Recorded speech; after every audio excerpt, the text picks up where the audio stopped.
L-avukat Jason Azzopardi talab sabiex tinfetaħ inkjesta maġisterjali ħalli tinvestiga lill-Ministru ta' Għawdex Clint Camilleri din id-darba fuq triq f'Għawdex illi qabeż il-budget allokat ta' 10.5 miljun euro. Azzopardi sostna li Clint Camilleri, is-segretarju permanenti tal-Ministeru John Borch u żewġ periti involuti ħadmu fl-imkien sabiex jollu jamplifikaw l-ispejjeż tax-xogħlijiet fit-toroq. B'dawk involuti allegatament spiċċaw ħadu fondi pubbliċi u użawhom b'mod skorrett għal xogħlijiet privati mhux awtorizzati. Fatt li ġie żvelat aktar kmieni dan ix-xahar mill-Gazzetta Il-Mument. Minn barra investigazzjoni fuq Clint Camilleri, Azzopardi talab ukoll il-qrati sabiex jinvestigaw lis-segretarju permanenti tal-Ministeru għal Għawdex John Borch flimkien ma' Andrew Ellul u Godwin Aġus, żewġ periti involuti fil-proġett.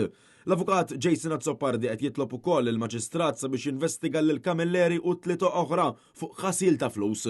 Min-naħa tagħha The Shift News irrapportat li l-kuntratturi responsabbli mix-xogħlijiet fit-toroq wettqu xogħol privat illegali fuq art ma' ġenb din it-triq. Bid-detta ta' Godwin Aġus, wieħed mill-periti involuti, irċivet il fuq minn 700,000 euro mill-proġett ta' triq.